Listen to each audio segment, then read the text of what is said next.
कक्षा 11वीं का सेट बी का हम संस्कृत का पेपर देखते हैं। पहला प्रश्न है राजपुरुषः इत्यत्र समासः। सब जानते हैं जब बीच में कोई विभक्ति गायब हो, नष्ट हो, तो वहाँ पर तत्पुरुष समास होता है। पितरौ द्विवचन का शब्द है। द्विवचन का कोई भी शब्द द्वंद्व समास होता है और इसका माता च पिता च ये विच्छेद होगा, विसर्ग नहीं आएंगे। इसके बाद अव्ययी भाव समास का उदाहरण क्या है? पहचानने का साधारण तरीका, अव्ययी भाव समास में पहला शब्द अव्यय होता है। इन सारे शब्दों में पहला शब्द अव्यय नहीं, इसका आंसर घा। यद्यपि पदे संधि अस्ति, तो यद्यपि में यण संधि है, इसको पहचानने का तरीका है या का आगे का अक्षर आधा होता है। जैसे अत्याचार, अत्यंत, प्रत्येक, इन सब में या के पहले का अक्षर आधा है, यण संधि हुई। शिवालय पदस्य संधि विच्छेद पूछा है, तो शिव धन आलय विच्छेद हो जाएगा। इसके बाद चाधन अपी का संधि विच्छेद, संधि क्या होगा? चापी, गा आंसर होगा। इसके बाद देखते हैं रूपवान पद में कौन सा प्रत्यय है। तो रूप शब्द जो है वो शब्द है, कोई क्रिया नहीं है। और कितवतु प्रत्यय धातु या क्रिया में लगते हैं अर्थात, है ना, तो इसमें आएगा मतुप। इसके बाद पठितुम, पठितुम में तुम है दिख रहा है तो तुमुन प्रत्यय हो जाएगा। कित्वा प्रत्यय का उदाहरण है गत्वा, और गता प्रत्यय में है किता प्रत्यय। गता शब्द में धातु क्रिया में किता प्रत्यय है। स तत्र निवसति इत्यत्र, इत्यत्र अव्यय अस्ति, तो अव्यय यहाँ पर तत्र है। अगला कोलाहलम मा कुरु, तो कोलाहलम एक संज्ञा हो गई ध्वनि की, और कुरु एक क्रिया हो गई। कोई भी नाम या संज्ञा या क्रिया अव्यय नहीं होते हैं, बचा केवल माँ, तो ये माँ आंसर हो जाएगा, माँ अव्यय है। अब हम प्रश्न देखते हैं स एकदा वनम गतवान, यहाँ पर अव्यय क्या है? तो यहाँ पर सा एक सर्वनाम शब्द है, वन एक स्थान का नाम है, गतवान क्रिया है, तो ये तीनों अव्यय नहीं हैं। बचा एकदा, तो एकदा यहाँ पर अव्यय हो गया। अगला शब्द हम देखते हैं शुद्ध वाक्य नाम समक्षे आम, अशुद्ध समक्षे ना लिखना है।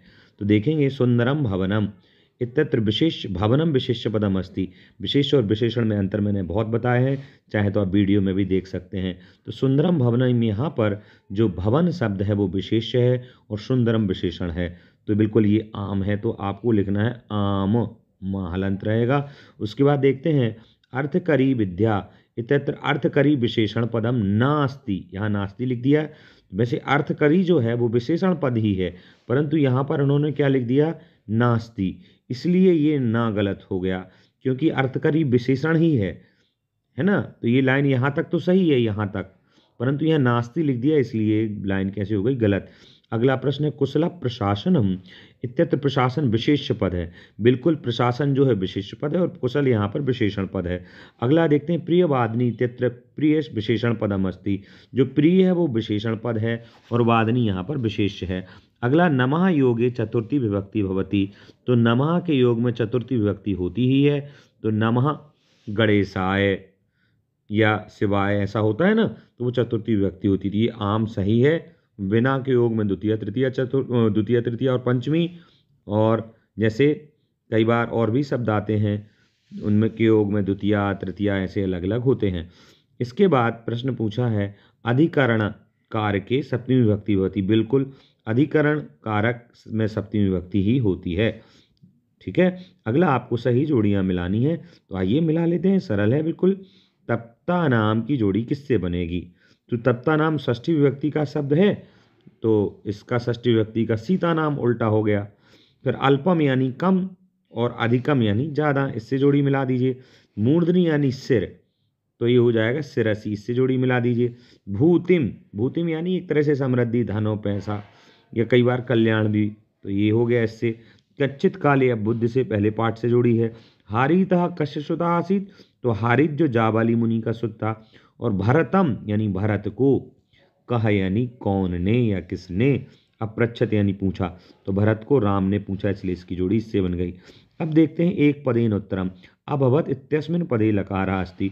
मैंने हमेशा बताया जब छोटा अ आगे हो, अभवत, अपठत आदि, तो ये लंग लकार होते हैं भूतकाल के लिए। लंग लकार ऐसे ही लिखा जाता है, ठीक है। भविष्य काले लकारा भवति, भविष्य काल में होता है लृट लकार, लृट लकार, भविष्यति भविष्यता भविष्यन्ति, पठिष्यति पठिष्यता। कुर्मः इत्यस्मिन् पदे वचनम अस्ति, कुर्मः में कौन सा वचन है? करोमि, करोति कुरुतः कुर्वन्ति, करोसि कुरुतः कुरुत, करोमि कुर्वः कुर्मः, तो इसमें बहुवचन हो गया, ठीक है। पदे वचनम अस्ति, ये पूछा है कौन सा वचन है, तो ये बहुवचन है। पठामि तस्मिन् पदे पुरुषः अस्ति, पुरुष पूछा तो उत्तम पुरुष की क्रिया है, ये लिखना है, ठीक है ना। फिर आहार इत्यस्मिन् पदे कौन सा उपसर्ग है, तो आहार में जो 22 उपसर्ग होते हैं हमने लिखवाया भी है आपके लिए। तो आहार में है आंग उपसर्ग, ये आंग का आवश बचता है, ठीक है। इसके बाद देखेंगे अब उपसर्गस्य उदाहरणम। अब उपसर्ग के बहुत सारे उदाहरण हैं, जैसे अवतरणम, अवमान, ये अब उपसर्ग के हो गए, है ना, नीचे की ओर इसका अर्थ निकलता है। अत्याचार पद में उपसर्ग कौन सा है, तो अत्याचार में अति उपसर्ग है और आचार शब्द है, यण संधि हो जाती है, ठीक है ना। अब प्रश्न है नंबर 6, जिसमें 2 प्रश्न दिए हैं हर में, अथवा बाला भी और एक। तो पहला देखते हैं, राजा बालम किम अपृच्छत। राजा ने बालक को क्या पूछा, तो राजा ने पूछा बालम को कि हे बालकः त्वम अपि पितृवत् पुराण प्रवचनम करोति, ये पूछा, क्या तुम भी पिता के जैसे पुराण प्रवचन करते हो, ये पूछा। इसके बाद रामः कम, राम ने, कम यानी किसको, द्वितीय व्यक्ति में प्रश्न पूछा है तो उत्तर भी द्वितीय में लिखना पड़ेगा। राम ने भरतम पाणिना परिजग्रा, भरत को हाथों से पकड़ा या गले लगाया, ठीक है। उसके बाद प्रश्न नंबर 7 देखते हैं, जटिलः चीरवशनः भुवि पतितः कः आसीत्। जटिल चीरवशनः भुवि पतितः कः आसीत्, तो इसका हो जाएगा जटिलः चीरवशनः भुवि पतितः भरतः आसीत्, भरतः आसीत्। अगला प्रश्न देखते हैं, इसका महात्मनः व्रतानि कानि आसन। तो आप जानते हैं 9 व्रत थे महात्मा गांधी के, भव्य सत्याग्रह श्रमा का ये प्रश्न है, कौन कौन से थे वो, अहिंसा, सत्यम, अस्तेयम, फिर ब्रह्मचर्य और अपरिग्रह, और स्वदेश वस्तु निष्ठा, है ना, और निर्भीत रुचि संयम, अत्यत्यजानाम समुद्धारा, और भारतोत्कर्ष सिद्धि, ये 9 इसके वो के व्रत थे। व्यायामः कदा वर्जेत, यानी व्यायाम कौन सी ऋतु में, वर्जेत यानी छोड़ना नहीं करना चाहिए, तो वो है कौन सी ऋतु, ग्रीष्म ऋतु, ग्रीष्म। इसके बाद प्रश्न देखते हैं, मंत्रः कीदृशः भवति, तो मंत्रः मंत्रितः भवति। बालाय, ये गलत छप गया, बालाय है, बालाय किम रोचते, तो बालाय, बालाय किम रोचते, बालाय क्रीडनकम रोचते। क्रीडनकम एक खिलौना, वही मिट्टी का, क्रीडनकम। अगला है, स्वकः क्व बस निवसति इसमें, जो सुख है यानी तोता, वो कहाँ रहता था, सुकः, सुकः कहाँ रहता था, सुख रहता था सालमली वृक्षस्य कोटरे, सालमली वृक्षस्य कोटरे, कोटरे सप्तमी में आंसर लिखना पड़ेगा।